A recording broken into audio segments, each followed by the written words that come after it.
ঢাকা 18 জাতীয় সংসদের নির্বাচনে আমার প্রার্থিতা বৈধ ঘোষণা করা হয়েছে। আলহামদুলিল্লাহ আলহামদুলিল্লাহ।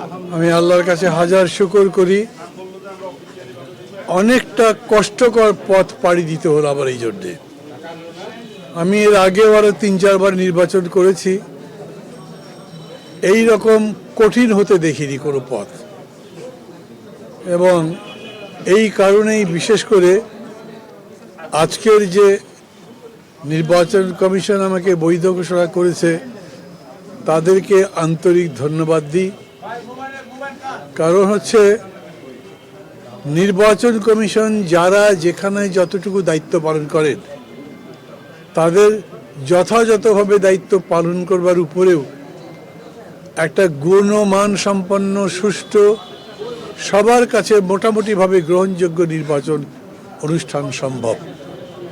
নইলে চাপ তৈরি করে মব বানিয়ে যদি নির্বাচন কমিশনকে প্রভাবিত করা যায় তাহলে সেই নির্বাচন কোনো গুণ মান পেতে পারে না। যে জন্যে এতগুলো শহীদ জীবন দিলেন, এত বড় আন্দোলন হলো, সেগুলোর কোনো মূল্য থাকে না। আমি আবারও আজকে ঢাকা 18 এই নির্বাচনে আমাকে প্রার্থী হিসেবে বৈধ ঘোষণা করার জন্যে নির্বাচন কমিশনকে ধন্যবাদ দিই। আল্লাহর কাছে হাজার শুকর গুজার করি। এইখানকার যিনি রিটার্নিং অফিসার ছিলেন জনাব জাকারিয়া, তাকে ধন্যবাদ জানাই। আর এই সাথে সাথে এই এলাকায় ঢাকা 18-তে যারা যারা ভোটার আছেন তাদের সবার কাছে আমি ব্যক্তিগত দোয়া কামনা করি। আপনারা জানেন আমি ঢাকা 18-র সাথে সাথে বগুড়া 2 আসনেও আমার প্রার্থিতার জন্যে আবেদন করেছিলাম। যারা এখানে আছেন তারা হয়তো কেউ দেখেননি, কিন্তু সেইখানকার এই প্রার্থী বাছাইয়ের প্রতিযোগিতা মানে একটা মবক্রেসি হয়েছে। আমার যে প্রার্থিতা যখন বাছাই করা হয় তখন আমার প্রতিপক্ষ বলবো না কি বলবো আমি ঠিক জানি না, মানে একটা দলের প্রার্থীর পক্ষে বগুড়া জেলার 12 জন আইনজীবী একসাথে আসছেন। ঢাকার সুপ্রিম কোর্ট সহ 2-3 জন আইনজীবীকে নেওয়া হয়েছে। সহকারী অ্যাটর্নি জেনারেল গেছেন। আর নিজেদের দলের লোক যে কত গেছে সেটা বলবার দরকার নেই। এবং তারা ইচ্ছা মতো কথা বলেছেন, যত জোরে জোরে কথা বলা যায় বলেছেন। আমার পক্ষে যারা যুক্তি দিচ্ছিলেন তাদেরকে ধমক দিয়েছেন। তারা ডিসির পাশে বসে মনে হচ্ছে যে তারাই যেন একটা কর্তৃত্ব করছেন, নির্দেশ জারি করেছেন এরকম। আপনারা এটাও তো জানেন যে আমরা যে যুগপৎ আন্দোলন প্রায় 15 বছর ধরে করেছি, সেই যুগপৎ শক্তিগুলোর পক্ষ থেকে আসন সমঝোতার ভিত্তিতে বগুড়া 2 আসনে ঘোষণা করা হয়েছিল প্রার্থী হিসেবে।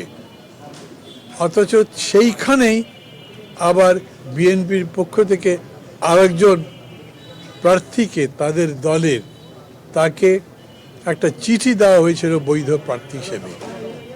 জানি না কেন, আমার সাথে এই নিয়ে কোনো কথা হয়নি, কিন্তু এটা এরকম বিপত্তি তৈরি করেছে যে এই কারণে তিনি আমার বিরোধিতা করেছেন। আমি নিজে বুঝিনি আমি কি যুগপৎ আন্দোলনের প্রার্থী আছি নাকি বদলে গেছে। এবং সেইখানে যত সব অভিযোগ করা হয়েছে তার মধ্যে ইতিমধ্যেই কোর্টে নিষ্পত্তি হয়েছে বহু জিনিস, সব জিনিস পক্ষে নিষ্পত্তি। এরকম একটা মজার ব্যাপার হলো, আমি একটা ব্যাংক থেকে টাকা নিয়েছি, আমি নেইনি, আমার কোম্পানি, যখন আমি ছিলাম না, ছিল অন্য কেউ। সেই লোক, সেই দায়িত্বপ্রাপ্ত লোক পলাতক, মামলা আছে তার নামে। আমি গেছি যাতে আমার উপরে বোঝা না চাপে, কোম্পানির লসটা হয়, ব্যাংকের লসটা হয়। তাকে বহুভাবে হ্যারাস করা হয়েছে, চাপ প্রয়োগ করা হয়েছে। সেই কাহিনী আমি বলছি না আপনাদের কাছে, ওটা একটা লম্বা ইতিহাস।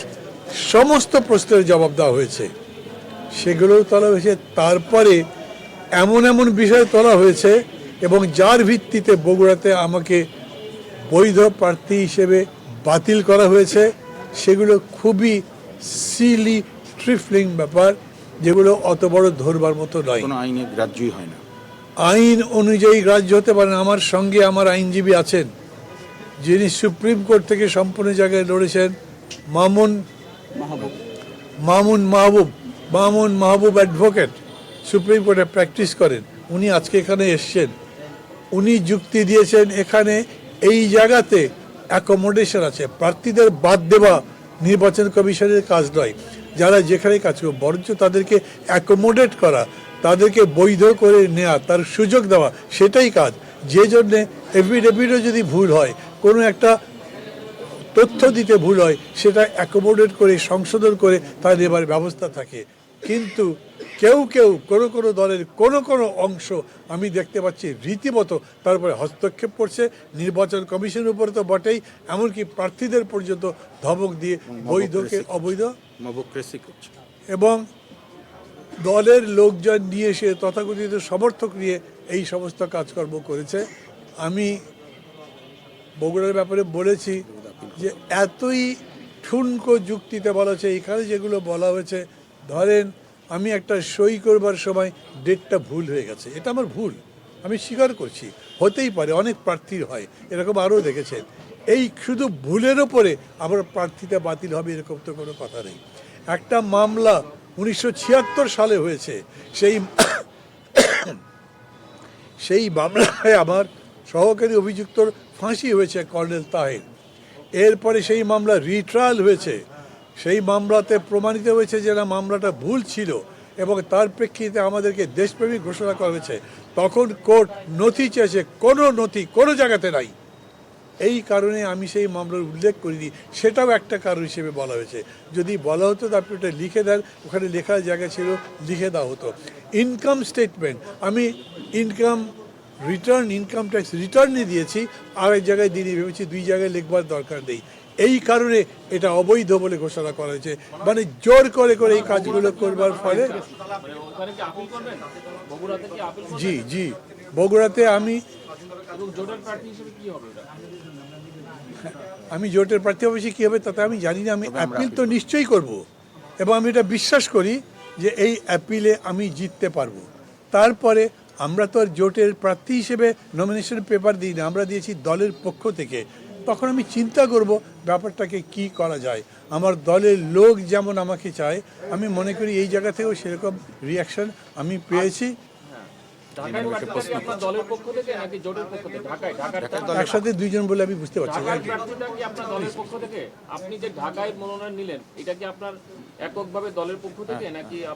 এইটা একেবারেই আমার নিজস্ব সিদ্ধান্ত। যখন হয়েছে কি, আমি যেখানে ঘোষিত হয়েছি দেখলাম যে সেখানে বিএনপির আরেকজন প্রার্থী দিয়েছে এবং তাকে চিঠি দেওয়া হয়েছে। আমি কোনো কনফিউশন হয় যদি এখানে তাদের সিদ্ধান্তের কোনো পরিবর্তন হয়, আমি এখানেও একটা জমা দিয়েছি। কিন্তু মজার ব্যাপার হলো এখানেও ব্যাপক মানুষ আমাকে বলছেন আপনি এই জায়গায় করেন, যেহেতু ওখানে করতে পারছেন না। অপশন দুটোই আছে, আমি দুটোতেও করতে পারি, এরকম তো নয় যে আমি দুটোই করতে পারবো না। আমি দুটোই রেখেছি, তারপরে কি হয় সেটা দেখব। কোনো অধৈর্য হচ্ছি না, কারো নামে কোনো সরাসরি অভিযোগ করছি না, কিন্তু আবেদন করছি নির্বাচন প্রভাবিত হয়, নির্বাচনের স্যাংটিটি বিঘ্নিত হতে পারে, তার নিরপেক্ষতা ক্ষুণ্ণ হতে পারে, এরকম কোনো কাজ থেকে আমাদের সবার বিরত থাকা উচিত।